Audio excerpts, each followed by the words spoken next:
মাননীয় স্পিকার, জুলাই গণ অভ্যুত্থানের শুরু থেকে আমার দল ইসলামী আন্দোলন বাংলাদেশ ও আমার নেতা পীর সাহেব চরমনাই সহ আমরা মাঠে লড়াই করেছি। নানা কারণে অনেকেই যখন দলীয় ব্যানারে এই অভ্যুত্থানের সাথে সম্পৃক্ততা ঘোষণা দ্বিধান্বিত ছিল, তখন আবু সাঈদের শাহাদতের পরে আমার নেতা পীর সাহেব চরমনাই হত্যাকারীদের প্রতি রাজপথে গর্জে উঠেছিলেন, ওই নরপিচাস আমার সন্তানের বুকে গুলি করলি কেন। 4 আগস্ট থমথমে পরিবেশের মধ্যে জীবনের ঝুঁকি নিয়ে মুফতি সৈয়দ মোহাম্মদ ফয়জুল করিম সাহেবের চেয়ারম্যানের নেতৃত্বে আমরা রাজপথে ছিলাম এবং শাহবাগে অবস্থান করেছিলাম।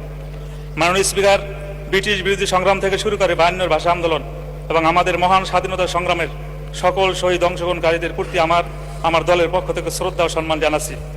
আমি বিশেষভাবে স্মরণ করছি ইসলামী আন্দোলন বাংলাদেশের প্রতিষ্ঠাতা আমির মাওলানা সৈয়দ মোহাম্মদ ফজলুল করিম মরম পীর সাহেব চরমনাই। তিনি 1987 সালে সাংবিধানিক সংস্কারের প্রয়োজন অনুভব করে গঠন করেছিলেন ইসলামী শাসনতন্ত্র আন্দোলন, যা বর্তমান ইসলামী আন্দোলন বাংলাদেশ। মাননীয় স্পিকার, রাষ্ট্রপতির ভাষণ একটি সাংবিধানিক বাধ্যবাধকতা ও সংসদীয় রীতি, কিন্তু বাস্তবতা আমরা সবাই জানি রাষ্ট্রপতি মন ও প্রাণ ও কার্যক্রমে একটি ফ্যাসিবাদী শাসনের অংশ ছিলেন, যে ফ্যাসিবাদের উৎখাতে হাজারো প্রাণের রক্ত উৎসর্গ করতে হয়েছে। গণ অভ্যুত্থানের মাধ্যমে উৎখাত হওয়া ফ্যাসিবাদের অংশ যে রাষ্ট্রপতি, তিনি ফ্যাসিবাদের উৎখাতের ফলেই গঠিত হওয়া সংসদের ভাষণ দেওয়া জুলাই গণ অভ্যুত্থানকে অপমান করার শামিল। তিনি যখন ভাষণ দিয়েছেন তখন আমরা ওয়াকআউট করেছিলাম।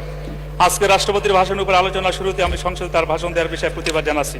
মাননীয় স্পিকার, রাষ্ট্রপতির ভাষণ সরকারি দলের স্তুতি ও তাদের অতি সাফল্যের বর্ণনা, আগামীর প্রতিশ্রুতি সমন্বিত একটু উপত্থান যা সরকারি দল কর্তৃক লিখিত হয়। রাষ্ট্রপতির এবারের ভাষণও এই সত্যের কোনো অন্যতা হয় নাই। মাননীয় স্পিকার, রাষ্ট্রপতি তার ভাষণে পতিত সরকারে বারংবার ফ্যাসিবাদী শাসন বলে অভিহিত করেছেন। এজন্য তাকে আরেকটি ধন্যবাদ দিতে চাই। তিনি এটা মন থেকে বলেছিলেন কিনা জানি না, তবে তার মুখে বারংবার আলোচনা শুনতে আমাদের ভালো লাগছিল। তবে মাননীয় স্পিকার, তার ভাষণে জুলাই ঘোষণা, জুলাই সনদ নিয়ে কোনো কথা নেই। সংস্কার কমিশন গঠনের কথা আছে, কিন্তু সেসব কমিশনের প্রস্তাবিত এবং দেশের সকল রাজনৈতিক দলের স্বাক্ষরিত জুলাই সনদে বাস্তবায়নের ব্যাপারে কোনো কথা নাই। এই বিষয়টি আমাদেরকে হতাশ করেছে এবং সত্য হলো প্রস্তাবিত সংস্কারগুলো না হলে বাংলাদেশ আবারও স্বৈরাচার ও ফ্যাসিবাদ ফিরে আসার আশঙ্কা রয়েছে। তাই দেশের স্বার্থে জুলাই সনদের সংস্কারগুলো সম্পন্ন করতেই হবে। একই সাথে সংস্কার প্রস্তাব গণভোটের মাধ্যমে জনগণের রায় পরিণত হয়েছে।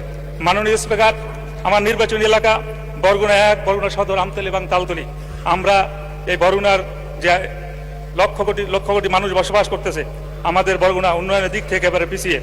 মাননীয় স্পিকার, পায়রাও বিষালী নদী বেষ্টিত আমাদের জেলায় নিরবিচ্ছিন্ন যোগাযোগ এখন সময়ের দাবি।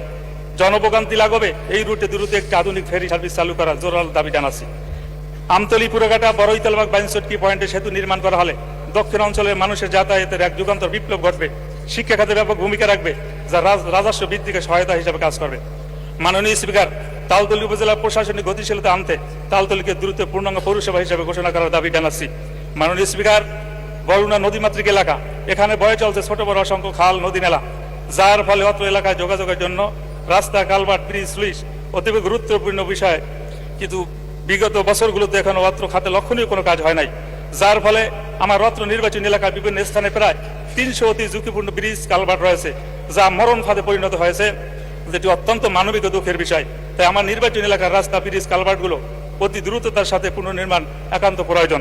মাননীয় স্পিকার, তালতলী বরগুনা থেকে বিচ্ছিন্ন একটা উপজেলা, এ জায়গায় একটা দ্রুতগামী একটা ফেরির ব্যবস্থা করার জোরালো দাবি জানিয়ে আমি আপনাকে অভিনন্দন জানিয়ে শেষ করছি। আল্লাহ হাফেজ। আসসালামু আলাইকুম রহমতুল্লাহ। ধন্যবাদ মাননীয় সদস্য।